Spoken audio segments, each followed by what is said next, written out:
نحمدہ ونصلی ونسلم علی رسولہ الکریم اما بعد فاعوذ باللہ من الشیطان الرجیم بسم اللہ الرحمن الرحیم۔ وادی رضا کی کوہ ہمالا رضا کا ہے، جس سمت دیکھیے وہ علاقہ رضا کا ہے۔ اوروں نے بھی لکھا ہے مانا اوروں نے بھی لکھا ہے بہت علم دین پر، لیکن جو اس صدی میں ہے وہ تنہا رضا کا ہے۔ ہاں الحمدللہ، ہم نے پہلے بھی کئی مرتبہ یہ آپ کو پڑھ کے سنایا ہے کہ مانا عرب نے تجھ کو یگانہ، گایا عجم نے تیرا ترانہ، مانے ہے تجھ کو سارا زمانہ، حامی سنت اعلیٰ حضرت۔ الحمدللہ رب العالمین، میں آج آپ کو بتانے لگا ہوں اپنے امام۔ الحمدللہ فخر محسوس ہوتا ہے کہ جب ہم سرکار اعلیٰ حضرت کا نام لے کر کے کہتے ہیں ہمارے اعلیٰ حضرت، ہمارے امام احمد رضا خان، ہمارا مجدد، ہمارا امام۔ لیکن کچھ لوگوں کو اس نام سے بڑی چڑھ ہوتی ہے، ٹھیک ہے نا؟ اس لیے ہوتی ہے کہ ظاہر سی بات ہے، جب پوری کی پوری قوم، پورا کا پورا علاقہ، پورا کا پورا مسلک جب علم سے یتیم ہو، تب کسی اہل علم کا تذکرہ چڑھتا ہے تو ظاہر سی بات ہے کہ نہیں؟ اکثر آپ نے دیکھا ہوگا کہ جو چڑن رکھنے والے لوگ ہوتے ہیں، ان کے سامنے جن کے پاس دولت نہیں ہوتی، اگر ان کے سامنے دولت کا ذکر کیا جائے تو چڑھنے لگتے ہیں، ہے کہ نہیں؟ اگر کسی کے پاس شہرت کا، کسی کی شہرت دیکھ لیتے ہیں تو چڑھنے لگتے ہیں۔ تو ایسے ہی یہ ایک جو طبقہ ہے وہ علم کو دیکھ کر کے چڑھ جاتا ہے۔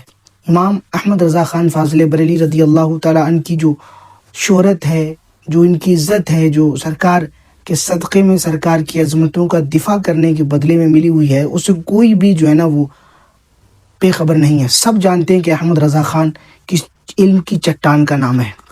وہ اس لیے کرنے لگا ہوں کہ الحمدللہ رب العالمین ہمارے طبقے کے اندر کچھ لوگ ایسے پیدا ہو رہے ہیں کہ جو رد کرنے کو بڑا برا سمجھنے لگے ہیں۔ اگر ان کے سامنے رد کر دیا جائے تو ان کی جو ہے نا چیخیں نکلنے لگتی ہیں کہ ایسا کیوں بول دیا، یہ ماحول ایسا نہیں ہے، دور ایسا نہیں ہے، یہ تھوڑا سا زبان روک کر کے ایسا کر کے ویسا کر کے۔ وہ صرف اس وجہ سے بولتے ہیں کہ ان کو معلوم ہے کہ ان کے بس کی بات یہ سب ہے نہیں، ہے کہ نہیں؟ ہمارے بڑوں نے ہم کو بتایا ہے کہ باتیں کیسے کرنی ہیں۔ بابا جی نے ہمیشہ اپنی تقاریر میں بتایا ہے کہ اسلام بیان کیسے کرنا ہے، اور یہ حلالی ماؤں کے بچوں کو معلوم ہوتا ہے کہ اسلام کو بیان کیسے کیا جاتا ہے، کہاں پر اسلام کیسے بیان کیا جاتا ہے، کہاں پر صدیق کی صداقت بیان کی جائے گی اور کہاں پر جلال عمر بیان کیا جائے گا۔ الحمدللہ کہاں پر شجاعت علی بیان کی جائے گی اور کہاں سخاوت عثمان غنی بیان کی جائے گی۔ یہ الحمدللہ ہمارے بزرگوں نے ہمیں لکھ کر کے بھی بتایا، بیانات میں بھی بتایا، ٹھیک ہے نا؟ اب اگر کوئی علم سے ناشنا ہے، اگر کوئی علم کے سے بالکل کورے کاغذ کی طرح اس کو نہیں پتا کہ علم کس چیز کا نام ہے، تو وہ اپنا ماتھا جا کر کے سر میں جو ہے نا ماتھا اپنا دیوار میں جا کر کے مارے، ہم سے نہ بھیڑے۔ ہم تو الحمدللہ وہ بتاتے ہیں جو ہمارے بزرگوں نے کتابیں لکھ کر کے ہم کو بتایا ہے۔ میں سرکار اعلیٰ حضرت رضی اللہ تعالیٰ عنہ کی سیرت پڑھ رہا تھا تو سیرت میں مجھے ملا کہ سرکار اعلیٰ رضی اللہ تعالیٰ عنہ نے رد وہابیہ پر 72 کتابیں لکھی ہیں۔ کتنی؟ 72 کتابیں سرکار اعلیٰ حضرت کی صرف رد وہابیہ پر ہیں۔ اور سرکار اعلیٰ رضی اللہ تعالیٰ عنہ کی تو ذات ہے، آج جا کر کے پوچھو کہ ایک رسالہ، کتاب کی بات ہی نہیں کرتے، رسالہ لکھنے میں پتہ لگ جاتا ہے۔ ان سے پوچھو جا کر کے جو لکھنے کے شوقین ہیں، جو پڑھنے کے شوقین ہیں، وہ تم کو بتائیں گے کہ کتاب لکھنے میں، ایک رسالہ، ہم کتاب کی بات ہی نہیں کرتے، ایک رسالہ لکھنے میں کتنی محنت لگتی ہے، کتنا وقت لگتا ہے، کتنا دماغ لگتا ہے، اور کتنی جسم کی جو ہے نا وہ انرجی خرچ ہوتی ہے۔ لیکن سرکار اعلیٰ حضرت نے اور دیگر جو چیز اعلیٰ حضرت سرکار نے لکھی، دیگر موضوعات پر جو کچھ لکھا ہے وہ ابھی ہم بتا نہیں رہے۔ ابھی صرف رد وہابیہ پر 72 اعلیٰ حضرت سرکار نے کتابیں لکھی۔ روافظ کے رد میں 6 اعلیٰ حضرت سرکار نے کتابیں لکھی، قادیانیت کے رد میں 6 اعلیٰ حضرت سرکار نے کتابیں لکھی، غیر مقلدین کے رد میں 26 کتابیں سرکار اعلیٰ حضرت نے لکھی۔ کاؤنٹ کریں سرکار اعلیٰ حضرت کی کتابیں، ابھی تو تم کاؤنٹ، صرف کتابوں کا تذکرہ، اور بہت ساری ایسی کتابیں اعلیٰ حضرت سرکار کی ہیں جو آج تک دنیا والے جان ہی نہیں سکے۔ غالباً یہ ایک اندازہ بتاتے کہ ہاں سرکار اعلیٰ حضرت نے اتنی کتابیں لکھ کر کے امت مسلمہ کو خزانہ دیا ہے، غالباً، مطلب ایک اندازہ۔ حقیقت کیا ہے اس سے کوئی نہیں جانتا اس کو۔ تو سرکار اعلیٰ حضرت نے غیر مقلدین کے رد میں 26 کتابیں لکھی، تفضیلیہ کے رد میں 8 کتابیں لکھی، اسماعیل دہلوی، دہلی کا اسماعیل دہلوی قتیل، اس کے رد میں اعلیٰ سرکار نے 10 کتابیں لکھی، نانوتبی کے رد میں اعلیٰ سرکار نے 12 کتابیں لکھی، گنگوہی کے رد میں اعلیٰ سرکار نے 25 کتابیں لکھی، تھانوی کے رد میں اعلیٰ سرکار نے 9 کتابیں لکھی، اور پھر اس کے علاوہ صرف علم فقہ اٹھا کر کے دیکھو، سرکار اعلیٰ نے 150 کتابیں علم فقہ کے اوپر لکھی ہیں، اور پھر علم کلام میں جفر، علم نجوم، ابھی سارا ایک لسٹ بنائی جائے، وہ آپ جو ہے نا وہ حیران ہو جائیں گے۔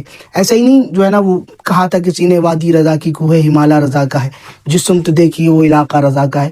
تو یہ ہے ہمارے سرکار اعلیٰ رضی اللہ تعالیٰ عنہ، اور یہ اشرف علی تھانوی کو جا کر کے دیکھیں، اس کی شاید 10 یا 15 یا 20 جلدوں میں، مجھے کریکٹ معلوم نہیں ہے، 10 سے تو کم ہے ہی نہیں، صرف 10 جلدوں میں اس کی ملفوظات ہیں۔ مطلب اتنا چبڑ بکر کیا کرتا تھا کہ 10 جلدوں میں صرف اس کی بکواس لکھی ہوئی ہے۔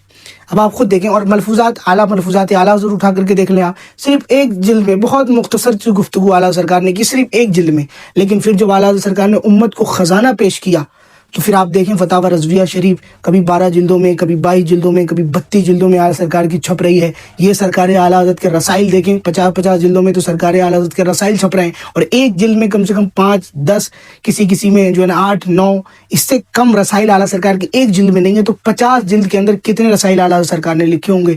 یہ اہل علم، ذوق اور شوق شریعت سے، مسلک سے رکھنے والے لوگ آپ کو بتائیں گے۔ باقی گلی کوچوں میں جو نا صرف فاتحہ پڑھنے والے مولوی، چندہ اور نذرانے پر پڑھنے والے، یہ آپ کو نہیں بتا سکتے۔ یہ تو صرف وہی کہیں گے کہ یہ رد کیوں کر دیا، یہ نہیں کرنا چاہیے، محل ایسا ہے ویسا ہے، فلاں ڈمکانا، صلح کلی مجاز رکھنے والے۔ صلح کلیوں کو کیا پتا کہ سرکار اعلیٰ حضرت نے ہم کو بتایا کیا ہے۔ یہ دشمن احمد پہ شدت کیجیے، یہ صرف یہ مصرع سن کر کے صلح کلیوں کی جو ہے نا وہ مرچیں لگنے لگتی ہیں کہ مطلب یہ ساری چیزیں، یہ ایسا ہو گیا ویسا ہو گیا۔ میں نے بہت سارے لوگ دیکھے ہیں، ایسا ہی نہیں بول رہا ہوں، بہت سارے لوگ ایسے ممبر پہ بیٹھے ہوئے ہوتے ہیں کہ جب ان کے سامنے تقریر کر دی جائے، مسلک اعلیٰ حضرت کا اصل پیور جو ہے نا وہ بیان کر دیا جائے، تو ان کا جو ہے نا پیٹ خراب ہونے لگتا ہے۔ ہمارے ایک حضرت ہیں، وہ بیان کرتے ہیں کہ ایک جگہ تھی، اس نے کیا کیا، وہاں ایک دودھ آتا تھا، دودھیا جو ہے نا دودھ دینے آتا تھا، تو وہ پانی والا دودھ دے کر کے پلاتا تھا، پورے محلے کو پلاتا رہتا تھا، سب پیتے تھے۔ ایک دن اس نے کیا کیا، مطلب دوسرا جب دودھیا چینج کیا تو وہ پیور دودھ لے کر کے آنے لگا۔ جب وہ ان کی عادت پڑی ہوئی تھی ملاوٹ والا پینے کی، جب انہوں نے پیور پیا تو سب کے پیٹ خراب ہو گئے۔ اس کو پتہ لگا کہ ان کا ہاضمہ ویسا نہیں ہے کہ پیور کو جو پئیں اور یہ ہضم کر جائیں۔ تو ایسا ہی ہے کہ مسلک جب ملاوٹ والا انہوں نے سنا ہے، کھچڑا، ملیدہ، حلوہ، شربت، موم بتی، اگربتی، شکر پتی، اسی میں چیزیں جو ہے نا وہ نذرانے مل رہے ہیں، پیٹ موٹے ہو رہے ہیں، اصل مسلک کیا ہے کبھی بتایا نہیں، اور بتائیں گے تب جب پڑھیں گے۔ جب یہ سارا مسلک پڑھتے نہیں ہیں تو بتائیں گے بھی نہیں، اور پڑھنے کے لیے وقت چاہیے، پڑھنے کے لیے جو ہے نا وہ ذہن چاہیے، اور اعلیٰ حضرت سرکار کو سمجھنے کے لیے میں نے پہلے ہی کہا کہ 20 سال کی عمر میں 40 سال والی مینٹلٹی چاہیے ہوتی ہے۔ سرکار اعلیٰ حضرت ایسے سمجھ میں نہیں آ جاتی۔ سرکار اعلیٰ حضرت کو سمجھنے کے لیے وہ ہمارے ایک حضرت کہتے ہیں کہ امی اور ابو کا اعلیٰ ہونا بہت ضروری ہے نا۔ یہ کم عقل اور یہ گلی کوچوں میں پیدا ہونے والوں کو نہیں پتا ہوتا ہے کہ امام احمد رضا خان کس چٹان کا نام ہے، کس ذات کا نام ہے۔ تو سرکار اعلیٰ حضرت بھونکنے سے پہلے اپنی زبان کو جو ہے نا زمزم سے پہلے دھویا کرو، پھر سرکار اعلیٰ حضرت کا نام لیا کرو، وہ مقبول بارگاہ ہے۔ ایسا ہی نہیں، وہ اسے صرف ہدایت کی بخشش پڑھ لو نا، میں ساری کتابوں جو ابھی میں نے جو جتنی ساری گنائی ہیں اور جو گننے کے رہ گئے ہیں وہ ساری کی ساری ایک طرف رکھ دو، صرف ہدایت کی بخشش جو نعتیہ کلام کی پر کتاب مشتمل ہے، صرف وہ اٹھا کر کے اور وہ سمجھ کر کے دکھا دو، ہم مان جائیں گے کہ تم بہت بڑے علامہ فہامہ ہو۔ صرف سرکار اعلیٰ حضرت کا نعتیہ کلام نہیں سمجھ سکتے تم لوگ، اور تم بہت بڑی اونچی اونچی ٹوپیاں پہن کر کے، تم بہت لمبے لمبے جبے اور عمامے پہن کر کے بیٹھ کر کے سرکار اعلیٰ حضرت کی نام کی روٹیاں سیک کر کے کھا رہے ہو اور قوم کو لوٹ کر کے کھا گئے۔ لیکن جب اصل مذہب، اصل مسلک، اصل مشن اعلیٰ حضرت بتا دیا جائے تو تمہارے پیٹوں میں مروڑ اٹھنے لگتی ہے۔ کسی نے کہا تھا نا، فتاوی رضویہ مینار کثر رضا تو بلند کافی ہے، تم اس کے پہلے ہی زینے پہ چڑھ کے دکھلا دو۔ فتاوی رضویہ تو ایک کرامت ہے، تم ہدایت کی بخشش ہی پڑھ کر دکھلا دو۔